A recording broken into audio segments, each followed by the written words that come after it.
بسم الله الرحمن الرحيم. الحمد لله رب العالمين، والصلاة والسلام على خير خلق الله أجمعين، سيدنا محمد وعلى آله وصحبه أجمعين. موعدنا اليوم إن شاء الله مع درس جديد من دروس دور التعليم الخط الديواني للمبتدئين. ودرس اليوم إن شاء الله يكون كتابة حرف الراء.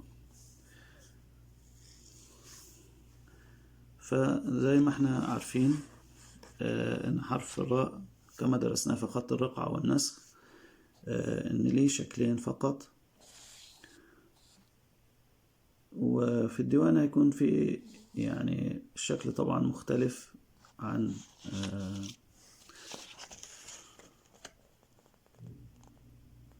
الرقعة والنسخ إلى حد كبير. فهنشوف كده بداية إذا كان منفرد. هو طبعا ليه شكلين فقط،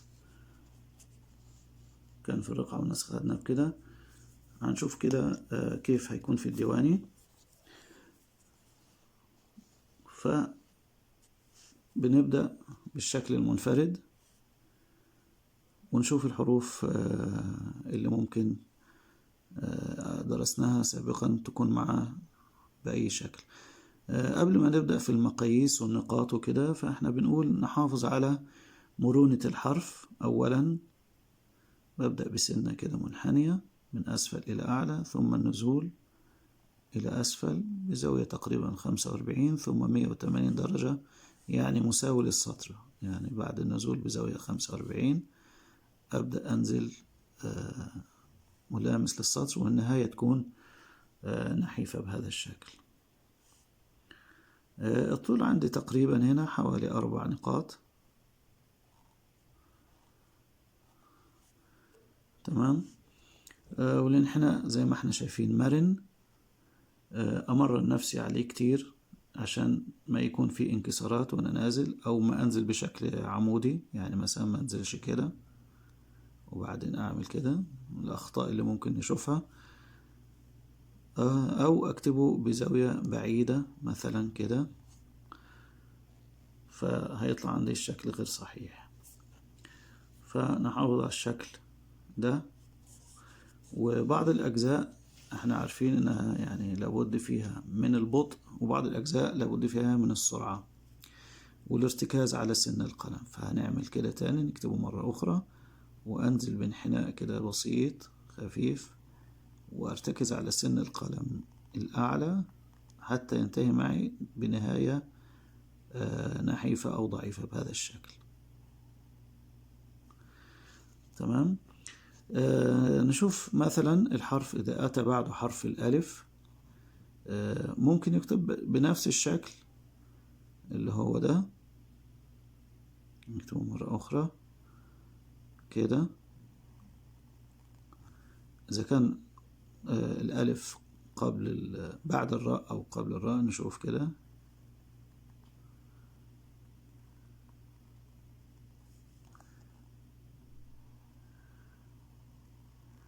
هنا هلاحظ شيء معين، اللي هو إن في أجزاء هنا في تشابه هنا ما بين جزء حرف الراء وحرف الألف. الجزء ده هنا من هنا كده، الجزئين دول مع بعض متشابهين. فوأنا بكتبهم أحاول أحافظ على زاوية النزول عشان يكون في تناغم أو انسجام ما بين الكلمة أو الحروف وأنا بكتبها مع بعض، ما يكونش في شيء غريب أو توازي الحروف غير صحيح. فيكون درجة النزول قريبة مثلا من هنا، دي قريبة من نفس النزول، لأن الشكلين هنا متشابهين. هو نفس الجزء هنا اللي في الألف هو اللي في الراء. تمام. سواء أتى الراء قبل أو بعد الألف.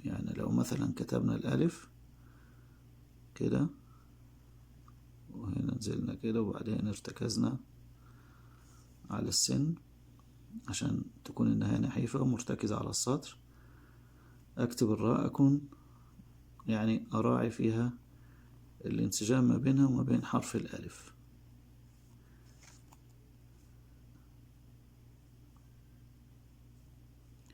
مثلا كلمة أريد،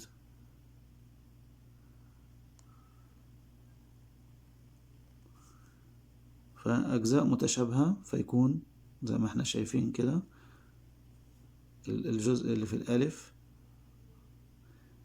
يعني منسجم مع الراء، منسجم مع الدال.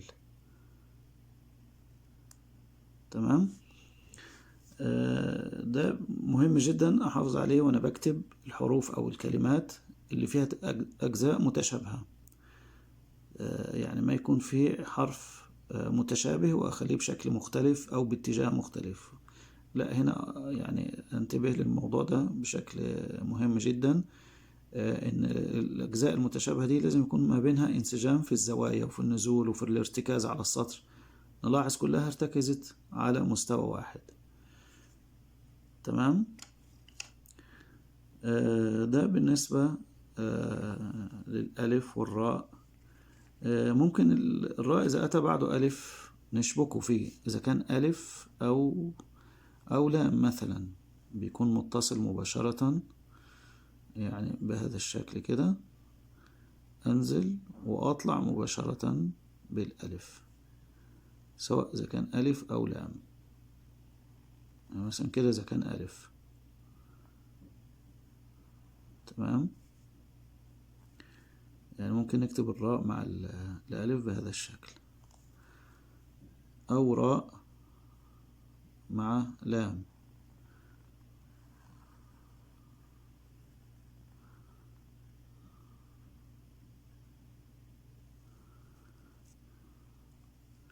فيعني يمكن شبكها بشكل مباشر مع بعض الحروف، يعني زي الألف واللام اللي احنا أخذناهم سابقا يعني. فدي طريقة ممكن يعني نكتبهم يعني بشكل غير المنفصل يعني. بعد الراء بعد اللام احنا أخذنا أو بعد الألف أخذنا حرف الباء مثلا. لو حرف الراء مثلا اهو كده، ونكتب بعد حرف الباء.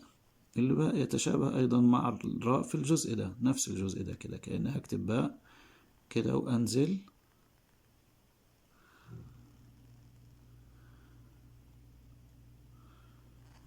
ألاحظ هنا برضو عملية التوازي ما بين الأجزاء المتشابهة، وده بيكون أفضل كتير من إن أكتب كل حرف في اتجاه.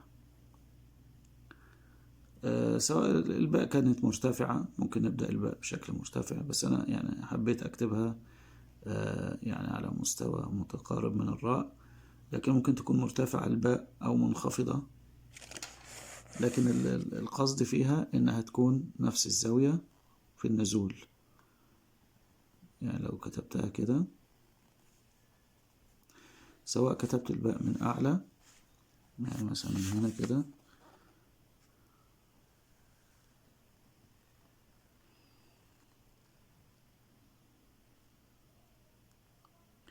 طبعا باء تاء ثاء أي حرف من الحروف اللي هي بتكتب بهذا الشكل.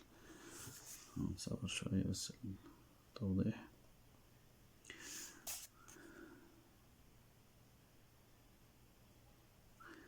فبيكون عندنا زاوية الميل متقاربة جدا من بعضها، أو إذا كانت الباء نازلة تحت السطر نكتبها بس خلي بالك. نشوف كده الراء مع الباء اللي بتنزل تحت السطر أو الكبيرة يعني المرسلة كده.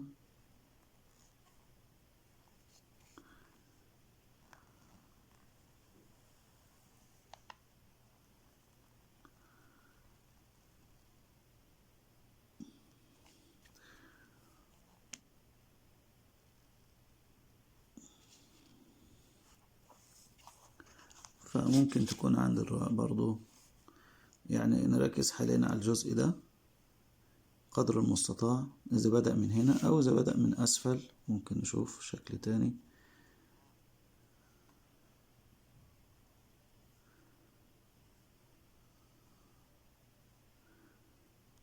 احنا طبعا بنقول الحروف يعني ايه يعني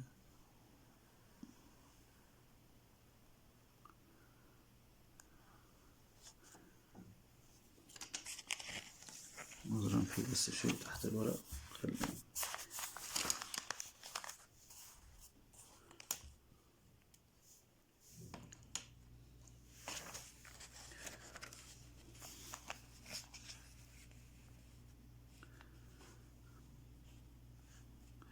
نشوفها مثلا مع الجيم.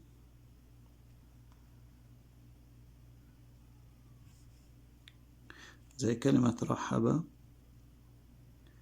نطلع مثلا الجيم أو الحاء أو الخاء، يعني هنا أثناء النزول برضو زاوية الراء مع زاوية ميل الجيم.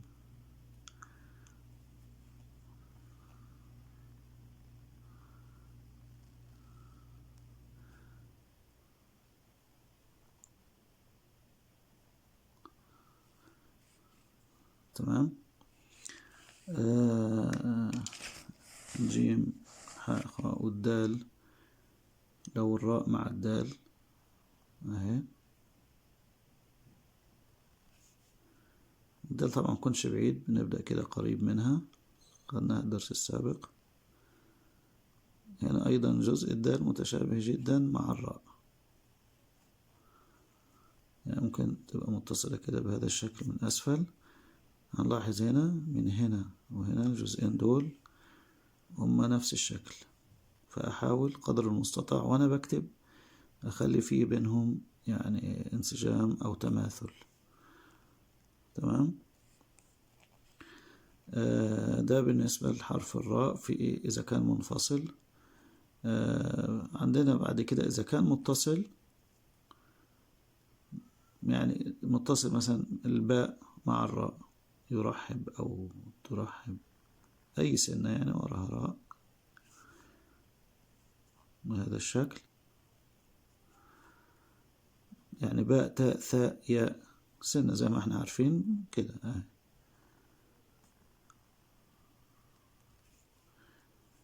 طبعا الفرق بينها وبين الدال المتصلة أن الدال ليها سنة، يعني عشان في بعض الإخوة سأل على السؤال ده. لو نكتب مثلا يريد أو بريد، فالدال المتصلة ليها سنة، لكن الشكل واحد في الجزء اللي نازل هنا.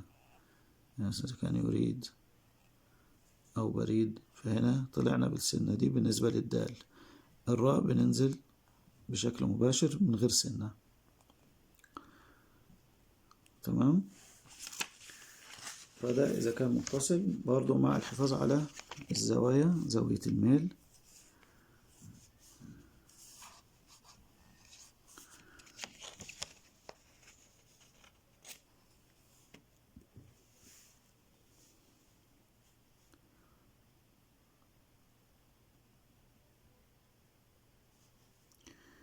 اللي هي بهذا الشكل تقريبا 45 درجة.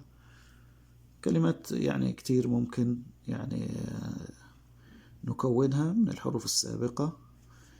أيضا نحافظ على ميل الحاء مع الراء المتصلة.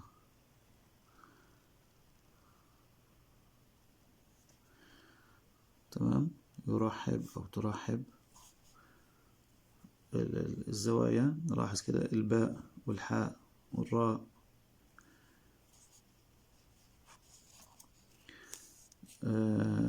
طبعا احنا نحاول نكون من الحروف السابقة، يعني ما فيش داعي للحروف الجديدة اللي درسناها. يعني نتدرب فقط على الحروف اللي تم دراستها وارتباطها بالحرف الجديد. نكون منها كلمات كتير، يعني اللي نقدر نكتبه، أو كلمة مثلا قلنا كلمة يريد، نكتبها كمان مرة عشان الفرق بينها وبين الدال بس يكون واضح اهي.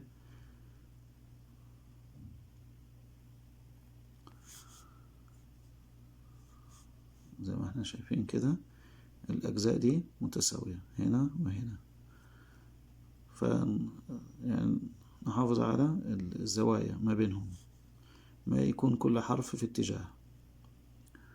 فده غالبا بالنسبة يعني الأوضاع المختلفة الحرف الراء. إن شاء الله نتدرب عليه وإذا كان في كلمات أخرى ممكن نكتبها ونشوفها مع بعض في التعليقات أو في الصفحة على الفيس إن شاء الله. وأسأل الله سبحانه وتعالى لي ولكم التوفيق والنجاح، والسلام عليكم ورحمة الله وبركاته.